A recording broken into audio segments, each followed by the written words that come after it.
जय श्री कृष्णा। राधे राधे। आज जेठ माह के शुक्ल पक्ष की षष्ठी तिथि और रविवार है। यह षष्ठी तिथि शीतला षष्ठी के नाम से भी जानी जाती है।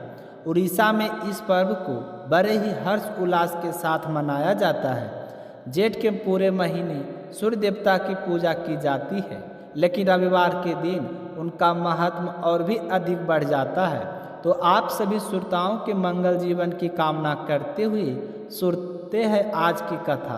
इस कथा को प्रेम भाव से सुनना और ज़्यादा से ज़्यादा शेयर करना। अपना साथ और सहयोग हमेशा इस चैनल के साथ बनाए रखना। अगर आपने शीला भक्ति चैनल को सब्सक्राइब नहीं किया है तो ज़रूर करना। श्री हरि की कृपा से आपकी सारी मनोकामनाएं पूर्ण हो। तो आप सबसे पहले सुनेंगे सूर्य नारायण भगवान की कहानी।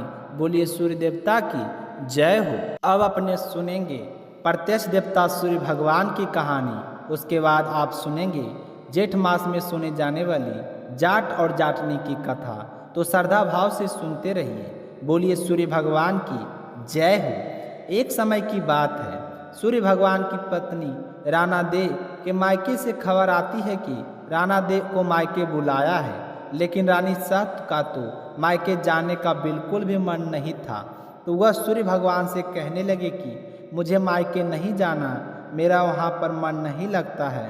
तो नारायण भगवान ने रानी को यह कहकर मायके भेज दिया कि तुम मायके जाओ, मैं तुम्हारे लिए अच्छी अच्छी वस्तुएं उपहार स्वरूप भेजूंगा। तो राणा देव अपने पति की बात मानकर मायके चली जाती है और रोजाना इसी इंतजार में बैठी रहती है कि सूर्य भगवान मेरे लिए उपहार पता नहीं कब भेजेंगे। कुछ दिनों के बाद में एक दिन सूर्य देव राणा देव के लिए चौपर पासा, पचेटा, आटी, डोरा आदि वस्तुएं भेजते हैं। तो वे चीज़ें सबसे पहले राणा देव की भाभियों को मिल जाती है। तो राणा देव की भाभियाँ मजाक करने के इरादे से चौपर पासे खिलौने सारा सामान निकाल लेती है और उसकी जगह पर कंकर, पत्थर और कांटे भर देती है और डिब्बे को वापस बंद कर देती है। फिर वह डिब्बा राणा देव को दे आती है। कहती है कि ननद भाई साहब देखो नंदोई जी ने क्या भेजा है। तो यह देखकर राणा देव बहुत ही खुश होती है और उतावली होकर जैसे ही डिब्बे में हाथ डालती है तो उसके हाथ में कांटे चुभ जाते हैं। तो यह देखकर उसकी भाभियाँ हंसने लगती है। तो राणा देव इसे अपना अपमान समझती है और उसे गुस्सा आ जाता है। वह चुपचाप खड़ी होकर अंदर चली जाती है। कुछ दिनों के बाद में सूर्य नारायण राणा देव को लेने के लिए आते हैं। तो राणा देव सूर्य भगवान से बातचीत नहीं करती। तो सूर्यदेव सोचते हैं कि पहले तो मायके आने का मन नहीं कर रहा था, अब लगता है जाने का मन नहीं कर रहा है। इसलिए राणा देव उदास और चुपचाप है। सूर्य भगवान को इस बात की खबर नहीं थी कि उनका भेजा हुआ सामान उनकी भाभियाँ ने बदल लिया हो। तो वह राणा देव को विदा करवा कर अपने साथ ले आते हैं। लेकिन यह क्या, राणा देव तो ससुराल आने के बाद भी वहाँ पर किसी से बात नहीं करती। तो एक दिन सूर्य नारायण ने अपनी माता जी से पूछा कि माँ जी, राणा देव आपसे बातचीत करती है क्या? तो उसकी माता ने कहा नहीं बेटा, राणा देव जब से मायके से वापस आई है उसके बाद मुझसे बात नहीं कर रही है।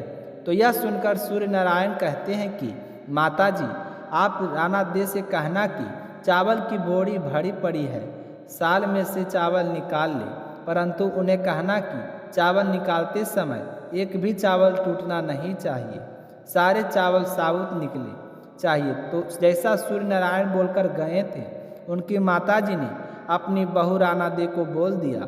तो राणा देव तो रोने लगती। रोते रोते वह छत पर चली गई। वहाँ पर बहुत सारी चिड़ियाँ बैठी थी। तो राणा देव कहने लगी कि चिड़ियों, मैंने कभी तुम्हें चूंगा डाला होगा तो आज मुझे पर एक एहसान करो, इन चावलों को छील दो। तो ढेर सारी चिड़ियाँ उन चावलों को साफ करने लग गई और थोड़ी सी देर में सारे चावल साफ करके उड़ गई। तो यह देखकर राणा देव बहुत ही खुश हुई। सूर्य नारायण शाम को आए और पूछा कि माताजी, राणा देव कुछ बोली क्या? तो माताजी ने कहा नहीं बेटा, वह कुछ नहीं बोली। और हैरानी की बात यह है कि उन्होंने सारे चावल साफ कर दिए, एक भी चावल टूटने नहीं दिया। तो सूर्य नारायण सोचने लगे। तो अपने माताजी की बात सुनकर सूर्य नारायण भी हैरान हो गए और सोचने लगे कि राणा देव ने अकेले इसे कैसे कर लिया। तो वह अपनी माता जी से कहने लगी कि माता जी आप ऐसा करना, सुबह राणा देव को बोलना कि 108 छेद वाली मटकी है, उसमें पानी भर दे। तो सुबह होते ही जैसे सूर्य नारायण ने बोला था, उसकी माताजी ने अपनी बहू राणा देव को बोल दिया कि 108 छेद वाली मटकियां हैं, उसमें पानी भर दो। तो राणा देव मटकी लेकर तालाब चली गई और वहाँ पहुंचकर रोने लगी। उनको रोता हुआ देखकर छोटी छोटी मेढकियाँ आई और उनसे पूछने लगी कि राणा देव आप क्यों रो रही है। तो राणा देव बोली कि सासू जी ने 108 छेद वाली मटकियों में पानी भरने के बोला है, इनमें पानी कैसे टिकेगा। तो वह मेढकियाँ कहने लगी कि राणा देव आप रोना बंद करो, चिंता मत करो, जितने छेद हैं उन पर हम चिपक जाएंगे, फिर आप आसानी से पानी भर लेना। फिर क्या, राणा देव तो खुश हो गई और मेढकियों छेद पर चिपक कर बैठ गई। राणा देव ने सारी मटकियों में पानी भर दिया।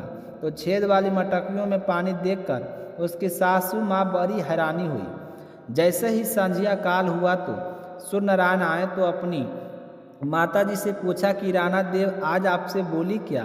तो उनकी माता जी ने कहा कि नहीं बोली, आज तो उन्होंने और भी गजब कर दिखाया, छेद वाली सारी मटकियों में पानी भर दिया।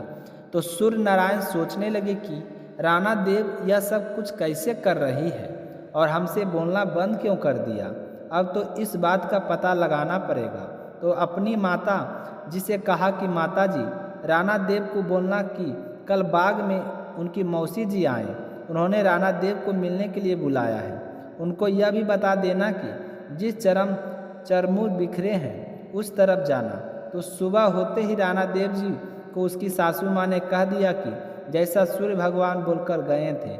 तो राणा देव तैयार होकर अपनी मौसी जी से मिलने के लिए चल पड़े और सूर्य नारायण रास्ते में औरत का रूप बनाकर घूंघट निकाल कर बैठ गए।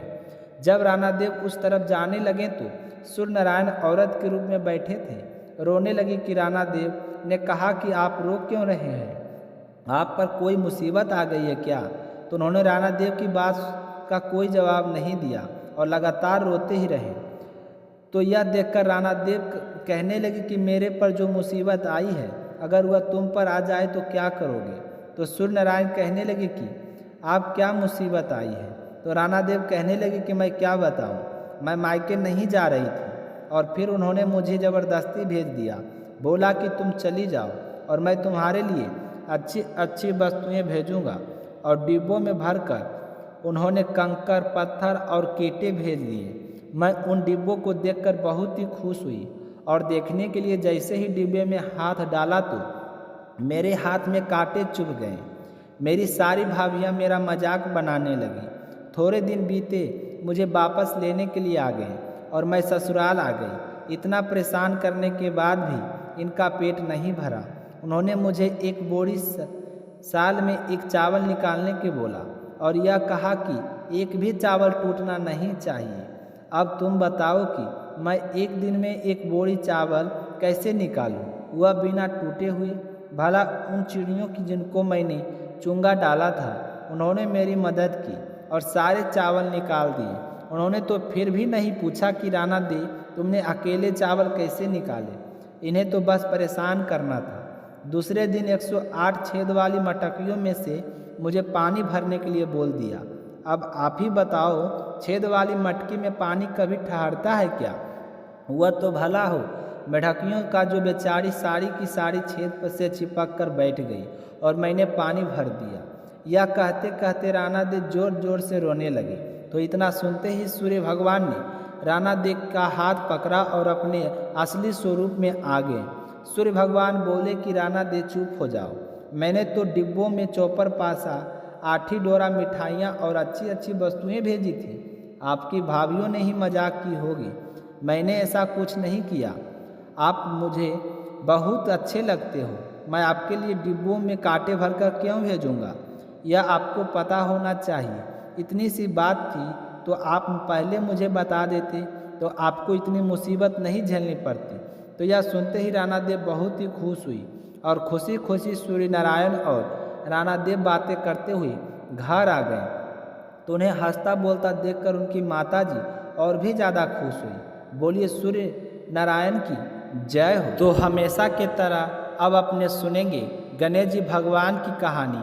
अपने मंगल जीवन की कामना करते हुए प्रेम पूर्वक कहिए गणेश जी महाराज की जय हो। एक बार एक नगर में एक मालिन रहती थी।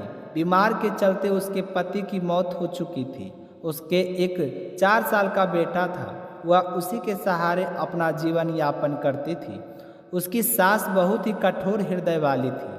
हमेशा अपनी बहू को ताने मारती, कहती कि कलंकनी निर्भाग कहीं कि मेरे बेटे को खा गई। वह चाहे कितना भी काम करे, अपनी सासू माँ की सेवा करे, पर उसकी सास के मुख से कभी भी उसके लिए एक प्यार का शब्द भी नहीं निकला। उसे दुखी देखकर उसकी सास को काफ़ी भी दुख नहीं होता। वह कभी नहीं सोचती कि इस उम्र में पति को गंवाने के बाद बेचारी कितनी दुखी रहा करती होगी। इन सब बातों को नज़रअंदाज करते हुए वह हर समय अपनी बहू के साथ लड़ाई करती थी, जितनी हो सके तकलीफ देती थी। फिर भी उसकी बहू सामने बोलकर कुछ नहीं कहती, तो इतने से में उसका सास का मन नहीं भरा। तो एक दिन उसने अपने गुस्से के चलते अपने पोते और बहू को घर से निकाल दिया। दोनों माँ बेटे रोते घर से चले जा पड़े। चलते चलते एक जंगल में पहुंच गए। वहां जाकर एक बड़े से पेड़ के नीचे बैठ गए। वहां से थोड़ी ही दूर पर एक गणेश जी भगवान का मंदिर था। वहां पर बहुत सारे लोग गणेश जी के दर्शन करने आते, वहां प्रसाद चढ़ाते और फिर वह मौजूद लोगों को प्रसाद बांटते थे। तो वह अपने माँ बेटे दोनों गणेश जी के मंदिर में गए। तो वहां जाकर उसकी माँ कहने लगी कि हे गणेश जी महाराज, मुझसे ऐसे क्या गलती हो गई जिसकी मुझे आप इतनी बड़ी सज़ा दे रहे हैं। पहले मुझसे मेरे पति को छीन लिया और अब मुझे घर से बेघर कर दिया। अब मैं मेरे बेटे के साथ कहाँ जाऊँ, क्या करूँ, कहाँ रहूँ? आप ही मुझे कोई रास्ता दिखाएं।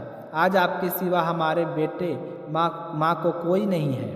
फिर माँ बेटे दोनों मंदिर के आगे बैठ गए। जो लोग गणेश जी का प्रसाद वहाँ पर बांटते, उसी प्रसाद को खाकर माँ बेटे अपना गुजारा बसर करने लगे। सुबह से शाम दोनों माँ बेटे गणेश जी की पूजा पाठ करते।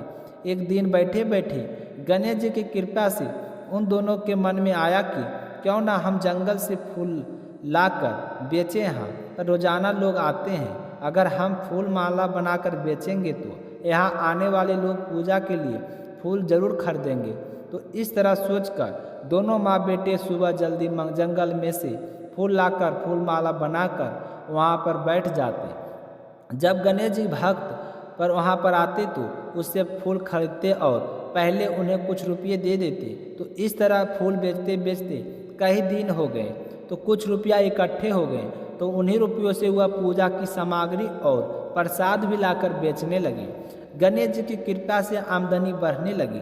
धीरे धीरे उनके पास इतना रुपया इकट्ठा हो गया कि उन्होंने एक मकान बना लिया और पास ही में एक दुकान बना ली। अब उस दुकान के अंदर पूजा की सारी सामग्री, मिठाइयाँ, फल, दुर्वा, घास गणेश जी भक्तों के लिए हर समय मौजूद होता। तो सुविधा के लिए सारे लोग वहीं पर आकर उन्हीं की दुकान से सारा सामान खरीदते।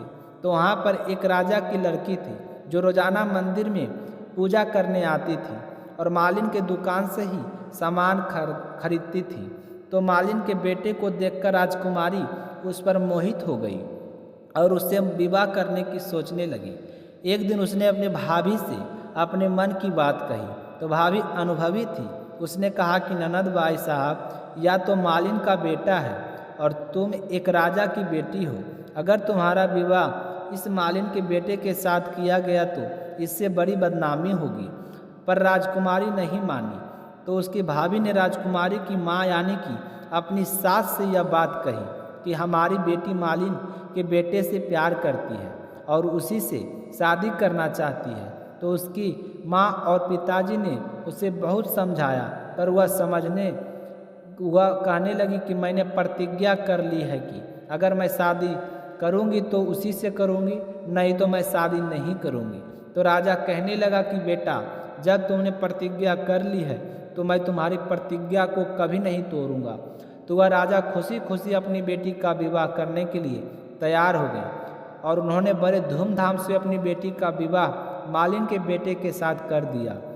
मालिन ने सबसे पहले बेटे बहू को गणेश जी के मंदिर में ले जाकर पूजा पाठ करवाया और गणेश जी का आशीर्वाद दिलवाया। उसके बाद पूरे नगर में यह बात फैल गई कि गणेश जी की पूजा करने से सारे दुख दर्द दूर हो जाते हैं।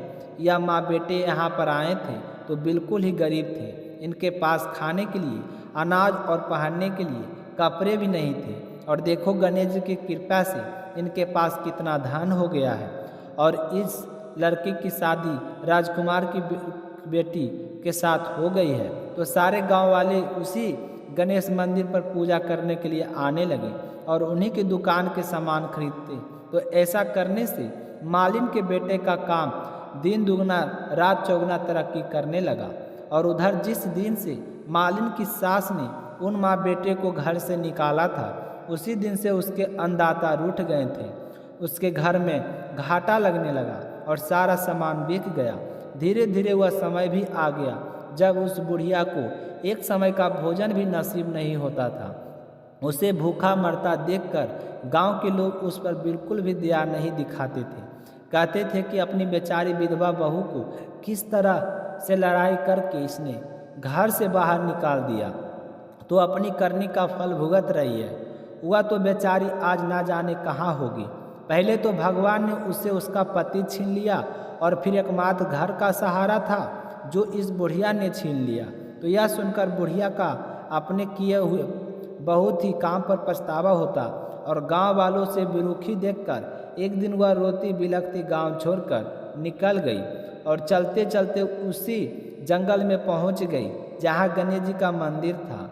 वहां पहुंचकर मालिन के बेटे से कहने लगी कि बेटा, मैं तो कई दिनों से भूखी हूँ, मुझे 2 वक्त की रोटी दे दिया करो, इसके बदले मैं तुम्हारा सारा काम कर दूंगी। तो लड़के को दया आ गई और उसने उसे काम पर रख लिया। उसने अपनी दादी को नहीं पहचाना और उसने उस बुढ़िया को भोजन कराया। फिर बुढ़िया काम पर लग गई। जैसे ही शाम हुई तो मालिन घर आई। उसने अपनी सास को देखते ही पहचान लिया और कहने लगे कि सासू माँ, आप यहाँ कैसे? तो सास ने पोते की तरफ इशारा करके कहा कि मेरी इस सेठ के यहाँ नौकरी लग गई है।